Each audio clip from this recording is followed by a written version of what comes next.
À venir dans un instant. À venir dans un instant. Cette leçon est la leçon de la priorité. C'est là que nous allons nous arrêter, la page 11. La priorité. Oui. Activité n'a rien à voir avec accomplissement. Mesdames, qui a occupé du pomme 31 ici? C'est lui. Alors, la priorité. Nous allons travailler sur cette leçon et puis nous allons nous arrêter. La priorité, n'est-ce pas? Ce matin, lorsque je suis venu, je vous ai vu en train de faire un peu de footing. Et après vos footing, vous êtes en salle pour ce temps de coaching. Et j'ai vu un peu votre timing, vous allez passer, je ne sais pas, à d'autres choses. Mais ok, je vois que c'est un timing qui est établi. Lorsque nous parlons de priorité, PCO, allons-y. Être occupé n'est pas synonyme d'être productif. Être occupé n'est pas synonyme d'être productif. Donc, on peut être occupé, mais on n'est pas productif.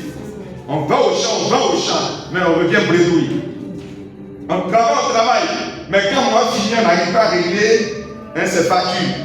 Donc, on est occupé, mais on n'est pas productif. Comment être productif? C'est ce que nous appelons la priorité. Allons-y. Si vous passez chaque minute de votre journée de travail à faire des choses qui n'ont pas d'importance, cela ne vous aidera pas. En décidant à l'avance de vos priorités, vous êtes en mesure de planifier vos activités de manière judicieuse. Oui. Lorsque vous identifiez les domaines les plus importants sur lesquels vous devez vous concentrer, vous pouvez diriger votre énergie dans cette direction. Cela peut obliger à dire non à certaines choses. C'est bien.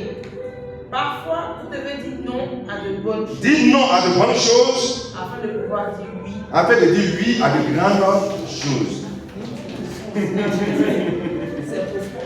Il faut dire non à de quoi? À de bonnes choses. Pour dire oui à de grandes choses. C'est une question de priorité. C'est une question de priorité. Je vous explique un peu. D'accord. C'est Marie-Florent, c'est ça.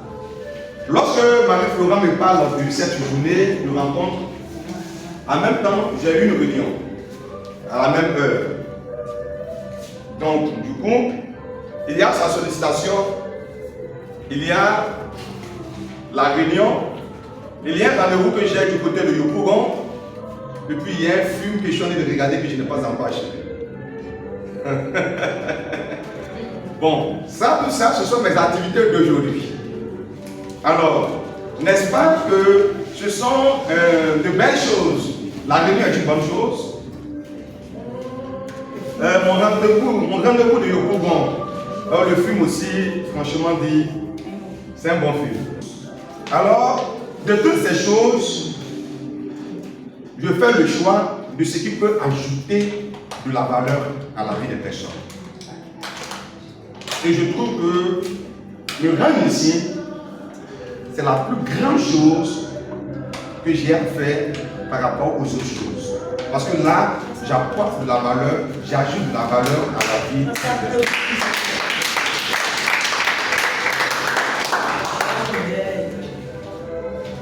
Donc, dans la journée, vous aurez plusieurs activités ainsi. Prenez le temps de classer vos activités.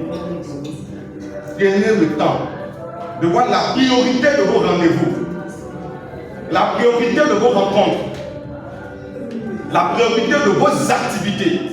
C'est important. Sinon, vous serez au four au moulin, mais vous n'allez pas produire. J'avance avec vous. Il est important de maximiser dans sa force que dans sa faiblesse.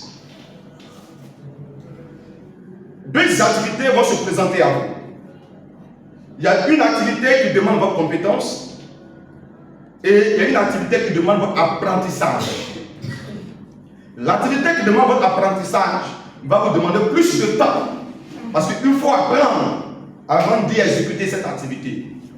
Mais l'activité qui sollicite votre compétence va vous permettre de gagner en temps. Donc, lorsque j'ai des activités à mener dans la journée, tel je parlais d'un film, tel je parlais d'une réunion, tel un endroit et tout bon, je vois où se trouve ma compétence. Ma compétence se trouve dans la formation. Je gagne en temps.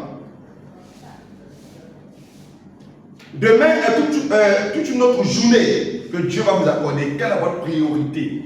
Attendez, je veux savoir une chose. Vous subissez la journée, vous improvisez la journée, mais vous avez des priorités dans la journée. Je dis, c'est le dernier point. Est-ce que vous avez des priorités dans la journée? Ceux qui réussissent dans la vie ont des priorités. Ils vont te parler de leur agenda. Alors non, ça n'a rien à voir avec... non, Marie-Florent, je ne prends même pas exemple sur toi.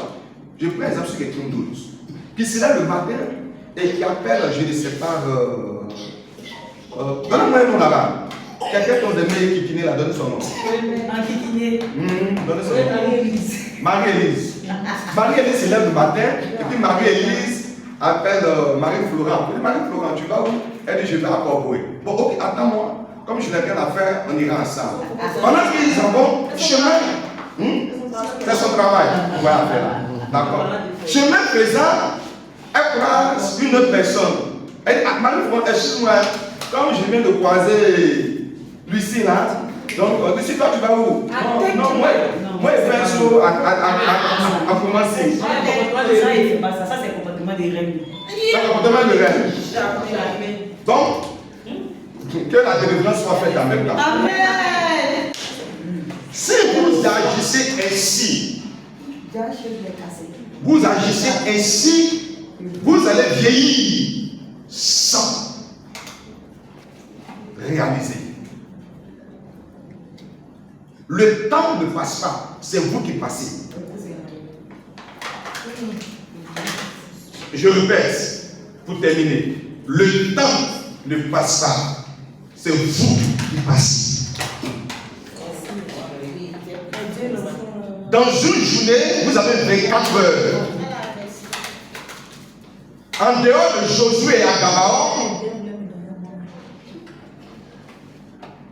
je ne pense pas qu'il y ait un miracle qui viendra vous accorder 26 heures.